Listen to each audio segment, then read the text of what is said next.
I'm Vaida Sharma, editor Newsstand, daily English newspaper of Navi Mumbai. It has always been our endeavor to cover a wide range of topics. We have been inviting eminent personalities from various walks of life. Today, we will be talking about sports and football in particular. As we all know, football is one of the most popular sports all over the world. It is a game that tests both minds and bodies and brings forth many lessons about the importance of perseverance, dedication, and hard work. Vince Lombardi, a well-known American football coach, said the following about football, and I quote, "Football is like life. It requires perseverance, self-denial, hard work, sacrifice, dedication, and respect of authority." Today, we have with us a very dynamic and young football coach from Navi Mumbai, Mr. Vimal Arora, who at the age of 28 is one of the youngest Asian Football Confederation AFC A-licensed coach. He has traveled extensively across Europe and has gained immense knowledge under top European coaches. He was the head coach of Nagpur Police football team before the pandemic hit. He was also the head coach of Fateh Hyderabad AFC Second Division I League, technical director, head coach of Navi Mumbai Football Club, head coach of Under 17 Thane District Football Association district team, among others. Welcome, Vimal. Thank you, ma'am. Thank you very much for this kind introduction. It means a lot to share my experience with all my fellow compatriots and the people, and we can share my journey. It's really an honor. Thank you very much. Vimal, when we talk of sports in India particularly, the first thing that comes to mind is cricket. Yes. So why did you think of, taking football or making football as your career? To be honest, ma'am, in my family, no one likes cricket. I mean, my dad, he used to wrestle when he was in young days. So, he put me into martial arts when I was small. I was training with BB Nayak, sir. Many people in Navi Mumbai know him. And also after that, I was actually training, martial arts. And then suddenly on a TV one day, there was a channel called as Animax, there was an animation which was running up, which is known as Captain Subasa. It was a football animation, okay, and I was actually, hooked to watching that. And to be honest, that really inspired me to, take football as a career, because the way you used to do skills and, the way the determination was shown in that animation and the firepower which was shown, it's actually, enraged me to take the sports. So, whenever I used to watch that animation, I used to just take a ball, run on the road, run on the ground, and, just kick the ball here and there, scream like they used to scream. So, it really inspired me, to take the game. And on the contrary, when I learned much more about that anime, many of the top footballers in the world, which includes Iniesta, Fernando Torres, and Xavi, they were also inspired by watching that animation. And they also took up the game. So Captain Subasa was the one which inspired me to take the game, and from there the journey started. How old were you at that time? You can say I was in 6th or 7th standard at that age. Maybe it was like 10 or 11, that time. So, it really inspired me, the animation really inspired me to take up the game. Vimal, in India, the sports infrastructure is not really up to mark. So as a football player, what challenges did you face?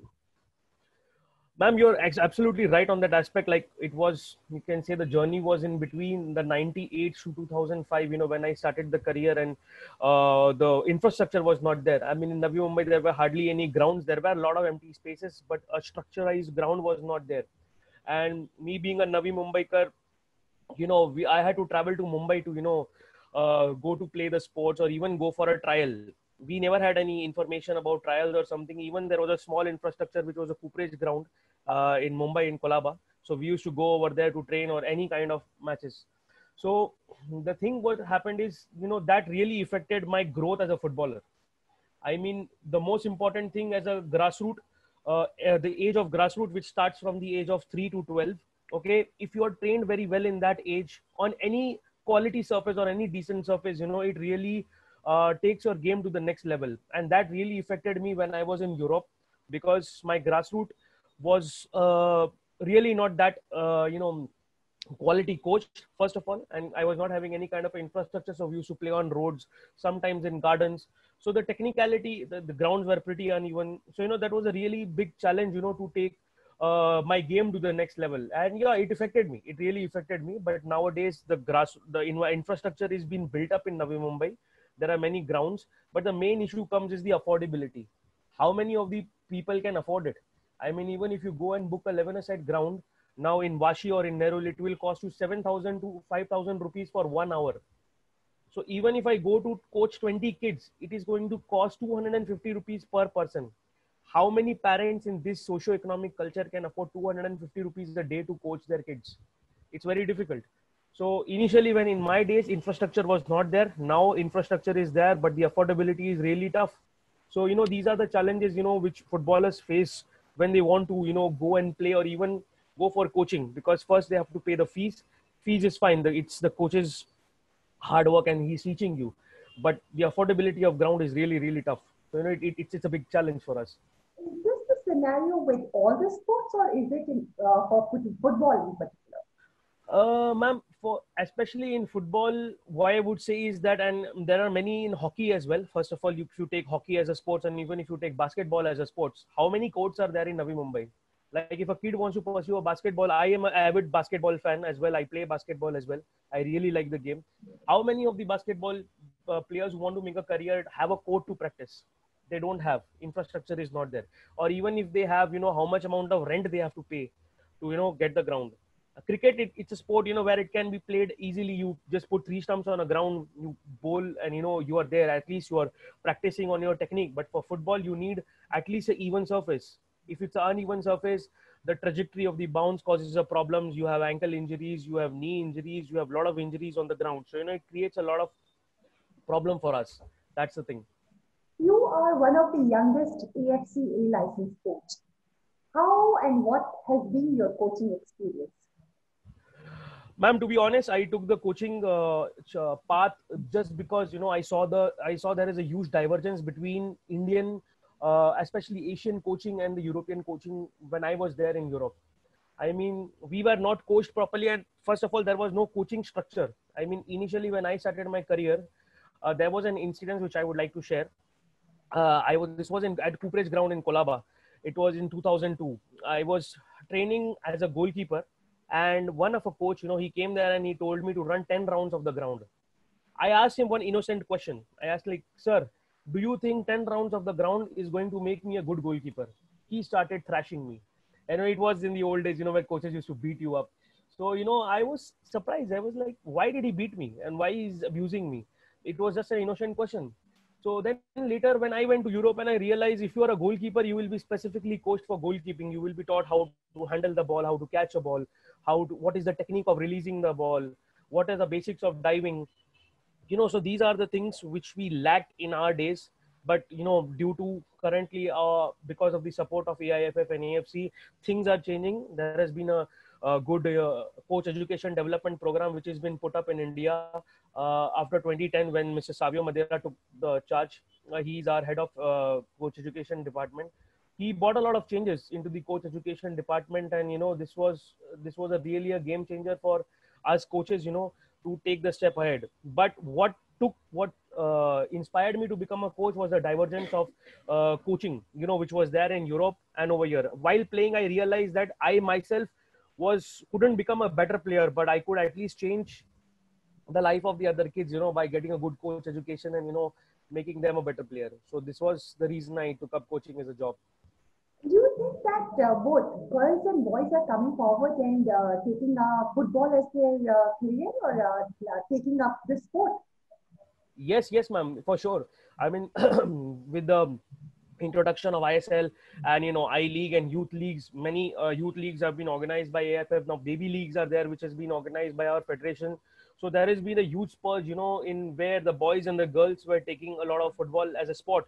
And the parents have also come to the understanding that there is you can say there is your pay structure in football as well. If your kid makes a career, he's going to get a good contract, he's going to make a good amount of money which can support the family. So things are changing now, things are really And the changing. girls are coming forward? Yes, ma'am. But to be honest, there is still to be a lot of work done on girls football, on women's football, because it needs a lot of push. There are a lot of things which are there in men's football as well which have changed, but women's football needs a lot of restructuring to be done, and especially a lot of money to be put in, because I don't think if a girl comes into making as a professional football career, she won't be paid enough until and unless she's in a government job, she gets a government job. I mean, I would like to say the most latest example is Bala Devi. She used to play for the Indian national team, and now she's playing in Scotland for Rangers FC. I mean, she's one of a phenomenon, who has went to Europe and started playing football over there. And prior to that, there was Bembe Moinam. She's a legend of our country, and she's working with Manipur police, I guess. So she faced a lot of struggle financially as well, because the pay structure is absolutely, I mean, it's extremely less in comparison to men's football. So there has to be a lot of money which needs to be put in into women's football, and a properized league structure which AIFF is organizing, Indian Women's League.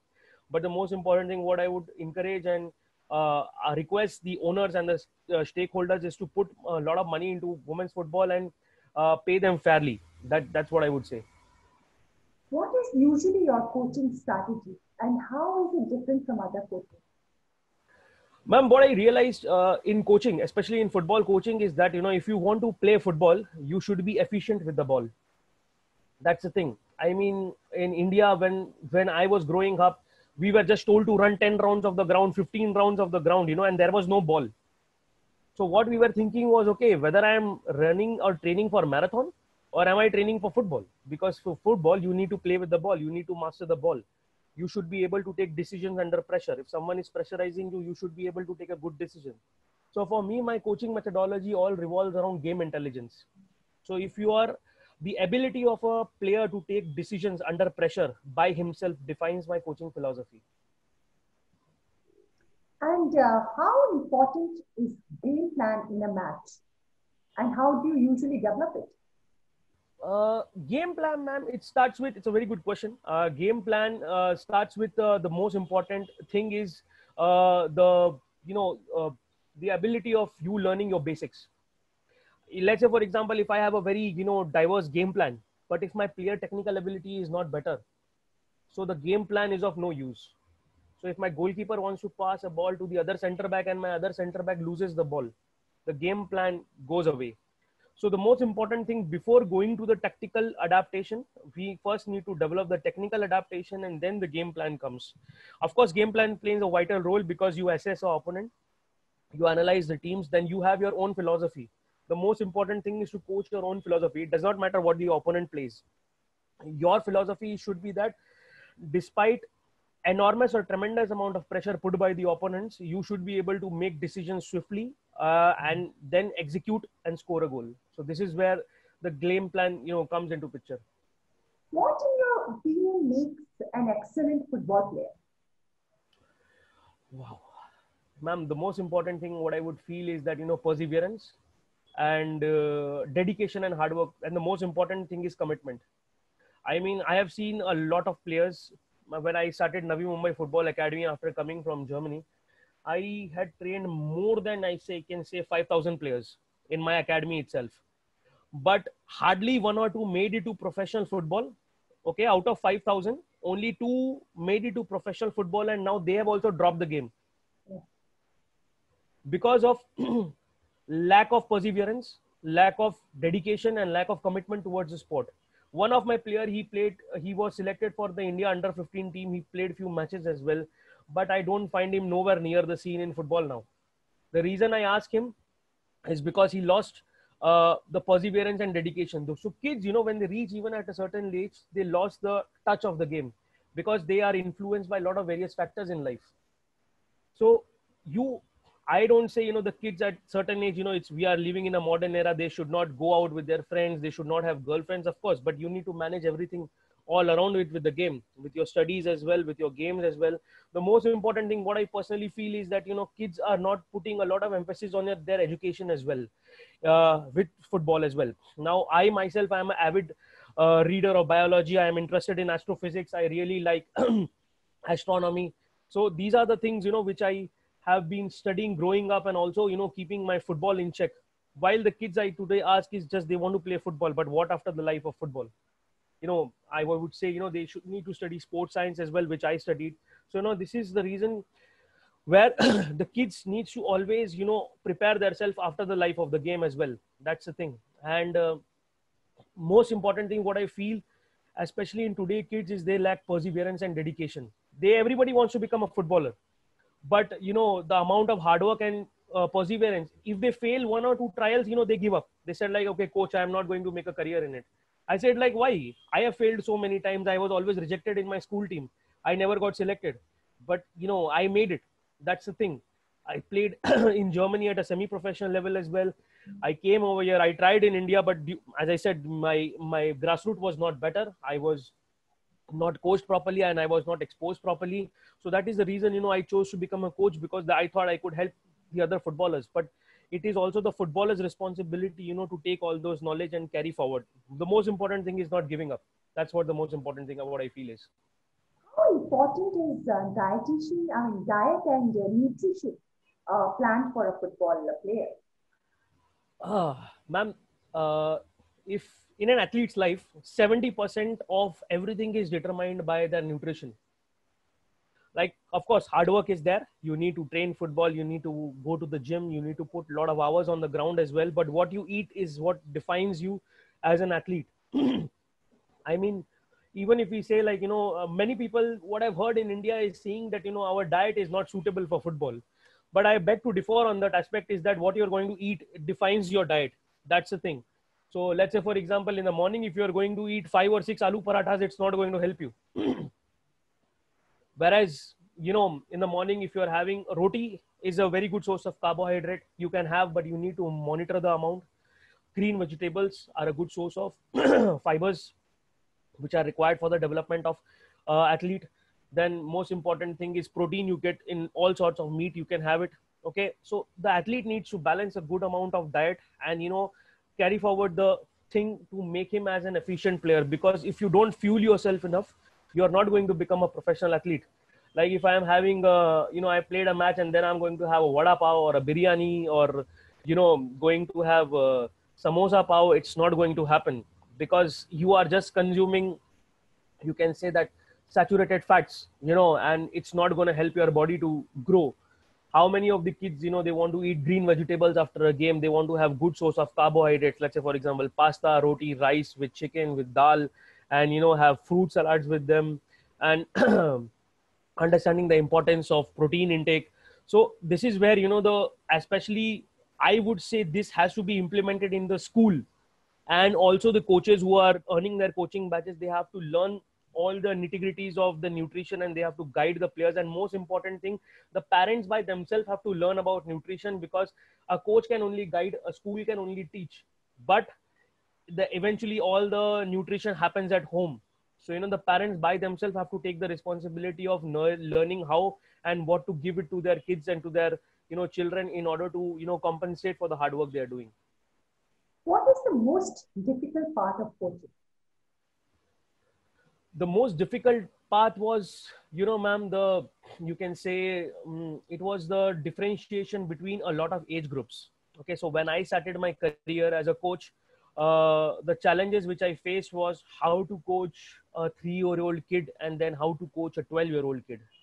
But due to the experience which I gained and which I saw the other coaches, it was that, you have to break down everything. So if you are coaching a kid, you have to become like a kid. You can't be, as a professional coach. So let's say, for example, if I am training a I-League team or an ISL team, I can't be doing with that same intensity and with that same aura when I'm coaching a kid. I have to become like a kid. I have to roll with him on the ground. I have to, lie in the mud. I have to play. I have to make fun for them. Especially football. Why do we choose football? Because it's fun. It's liberating. Okay. So if we remove all the liberation and all the fun part from the game, the kids are not going to enjoy. So if I'm going to be extremely technical while coaching a 4-year or 5-year-old kid, he's like, Mom, I'm getting bored, I need to go home. But if I'm having a fun, with the kid, I'm throwing here every ball around, I'm creating a scenarios where, he's enjoying. So these are the things, I am challenging him to use his brain. I am telling him to draw some diagrams while dribbling. So, it encourages that it helps the kids to, feel liberated and fun. They don't care about, to become a professional footballer. If I ask a 5-year, when I was 5 years old, I wanted to become Superman, or I wanted to become Goku, from Dragon Ball Z. So this is not what my dream was, that's the thing. So these are the dreams, which kids want to have when they are 5 or 4-year-olds. So you can't be, pushing them to become professional footballers. Let them be kids, let them enjoy themselves.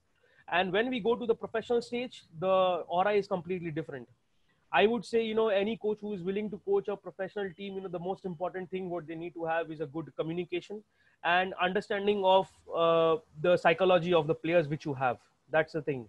You need to manage their ego. You need to manage everything. Most important thing comes is the ego management, because when you're into professional football, ego plays a vital role in managing a lot of professional players.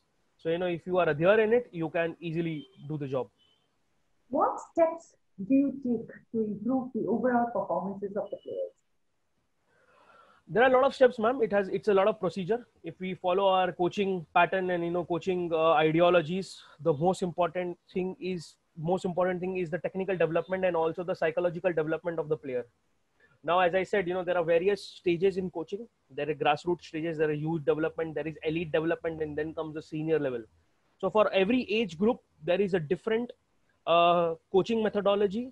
There is a different behavioral structure. You as a coach, there is a different psychology of you as a coach, what you're going to coach the kids and what are you going to demand from them. I would request the most important thing to the coaches that whenever you are coaching a grassroots team or a youth team, please do not care about results. Results are for the professional team when they go for the elite stage, but not at the youth stage, because they need to develop at that age. Many of the coaches, they just run for results and end up coaching rubbish football. That's the thing. And that is the reason, our country growth is absolutely stagnant. That is the main reason, because at a young age and a grassroots age, we play overage players. We play, some kind of a defensive football where only the most important thing is winning. But, we don't allow the players to express themselves, to enlighten themselves on the pitch and to improve. I would say if you have a striker who is weak in defending, put him on defense, put him as a center back. If you have a center back, who needs to dribble and who needs to understand spaces, put him as a striker. What will happen? You will lose the game. But eventually the player will learn about the position and how to tackle those things in the game. So the most important thing for me is development at every stage. But when you come into professional football, the ball game changes. You need to have results. Otherwise, you will be sacked. You will be out of a job. So you need to prepare the players' mentality in such a manner that even if they are losing, there is always a positive outcome from it. What is the right age of starting football? I would say, ma'am, 3 years old. 3, 4. But the most important thing, the kids need to enjoy at that age. It should not be, forced. The game should not be forced. They should be just allowed to play the ball. There should be a lot of, fun games built up for them. You just put colorful cones around. You should just put a lot of goals around. Let them do whatever they want. But especially when they are in, everything has to be done with the ball. In India, in the earlier stages when we were in our 60s and 70s, we really had quality footballers, because every time they used to play with the ball and they were on the streets, learning the game. But after, you can say 90s, the game scenario was completely changed. It was much more on physical fitness. Okay, physical fitness is required an important part, but what about the ball? The technicality was diminished. While in the early 80s, early 90s, early 70s, 60s, we had quality footballers who can play with the ball. So whenever a kid is starting, you just give him the ball, let him enjoy, let him understand the different nuances of the game, let him explore the game. This is how, the kids should start loving the game and they should start it. What message would you like to give to the aspiring football players? I have given a lot of messages to the aspiring football players, but one more thing the most important thing I would just say is that if you have a dream, okay, you don't have plan B. If you have a dream that if you want to become a professional footballer, you only have plan A. or if you want to become a professional football coach, you only have plan B. Despite not having jobs since you can say after the pandemic, I am striving myself, on the ground, coaching kids, whoever I am meeting, coaching teams and doing many other things. But there is no plan B for me. There is no plan B. I'm not going to go take another job or do anything other else. I'm just want to be into football coaching, and my life journey ends with me being as a football coach. And same thing, what I would say to the players is that you need to have perseverance with them. If you are going to give up with 5 to 10 or 100 failures, then you are not up for this game. You need to face continuous failures, continuous disappointments, and then you have to rise up and go back on the pitch and fight back. That is the only reason you're going to make it to the professional football. I would like to give players the interesting statistics, which was I think posted by English FA. From around 15,000 footballers, only 1 or 2 make it to the professional level. So this is the ratio in England. So if 15,000 kids from the academy are going out, only 1 or 2 make it. So in India, especially, of course, we don't have that much kind of a, quality outcome, but people can still make it. And to understand that kind of a difficulty is hard. So you must understand how much amount of perseverance you require to make it to that level. If you're going to give up, give up. But if you're going to choose some other thing, make sure you are best in it. But if you want to become a professional footballer, the most important thing is perseverance. You cannot give up. You just cannot give up. Thank you so much, Vimal, for giving us your time. And thank you, ma'am. All the luck and all the best. And the viewers, please stay safe, stay healthy. Thank you. Thank you, ma'am. Take care, ma'am.